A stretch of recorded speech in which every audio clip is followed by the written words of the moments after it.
இளமையாக காண்பிக்க வேண்டும் என்பதற்காக அதிக பிரயத்தனப்படுத்திட்டு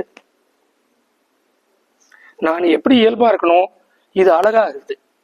ஒருவேளை யாரோ ஒருத்தர் சொல்றான்னு சொல்லிட்டு நான் பயங்கரமா டை எல்லாம் போறேன்னு வச்சுக்கோ, இது இந்த இயல்பான இளமை தெரியுமா இல்ல அப்பதான் அதிக வயசான மாதிரி தெரியுமா? எப்பொழுது உன்னுடைய இயல்பான தோற்றத்தை நீ மறைக்க முயல்கிறாயோ அப்பொழுது எப்ப மேக்கப் போட ஆரம்பிக்கிறோமோ அப்பதான் நம்ம வயசான மாதிரி தெரியும். பவுடர் அடிக்க வேணாம், தலை செய்ய வேணாம், அப்படி கையில குழுதி விட்டு நீ பாட்டு போயிட்டாரு இயல்பாரு.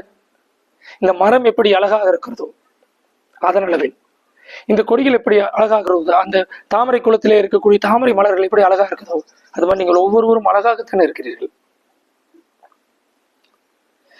வணிக ரீதியான இந்த உலகத்திலே இந்த கிரீம் போட்டதான் நல்லா இருப்போம்னு சொல்லி அவன் சேல்ஸ் பண்றது அதை இதையும் போட்டு நம்ம ஸ்கின் இன்னும் டேமேஜ் ஆகிறோம். அழகு என்பது ஆன்மாவில் இருக்கிறது. அழகு என்பது உன் உள்ளத்திலே இருக்கிறது. உள்ளத்திலிருந்து உன்னால் சிரிக்க முடியும் என்றால் நீ அழகானவன். ஒருவேளை உன்னால் சிரிக்க முடியவில்லை என்றால் அந்த சிரிப்பு செத்து போனதற்கான காரணம் என்ன என்பது யோசி. யார் என்று யோசி. ஒருவேளை மனிதராக இருப்பின் அந்த மனிதரை விட்டு விலகிவிடு. ஒருவேளை உன்னுடைய பணியாக இருப்பின் அந்த பணியை உதறி தள்ளிவிட்டு கிடைக்கின்ற கஞ்சியை குடிக்கலாம் என்று வெளியே வந்துவிடும். அதான் முடிய மாட்டேங்குது இல்ல. நான் இப்ப இதை கேட்கறவங்க இந்த அப்படி விட்டு போகிறேன்னு கேட்கலாம்.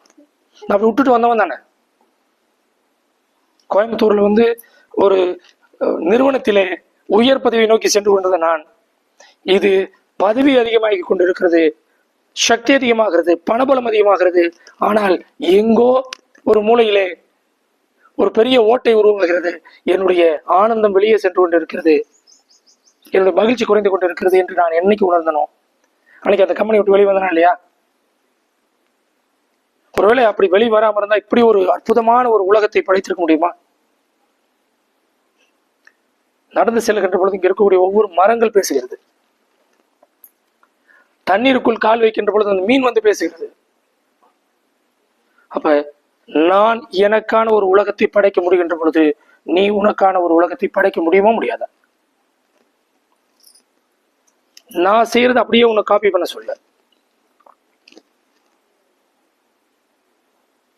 இறைவன் அதனுடைய பரிணாம வளர்ச்சியில் ஒவ்வொன்றா படைச்சிட்டு வந்தான்னு சொல்லுவாங்க.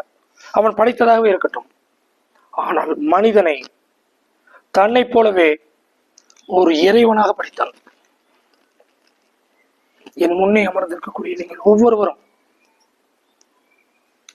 நீங்கள் நினைக்கின்ற விஷயத்தை இந்த உலகத்திலே மாற்றி அமைக்கவும் உருவாக்கவும் சக்தி படைத்தவர்கள். இவ்வளவு வயசான அம்மாவுக்கு இருக்குது, அந்த சக்தி உங்களுக்கு இருக்கு. ஆனால் நாம் தான் எதை பிடிக்க வேண்டுமோ அதை பிடிக்காமல் தேவையற்ற பிரச்சனைகளை பிடித்துக் கொண்டு இருக்கிறோம். உங்களுக்கு என்ன பிரச்சனையா இருந்தாலும் சரி, அந்த பிரச்சனைய இன்னைக்கு இப்பவே அப்படியே விட்டுருங்க, தன்னை போல சரியாயிரும். நல்லது இருக்கும். சரிங்களா? நன்றி.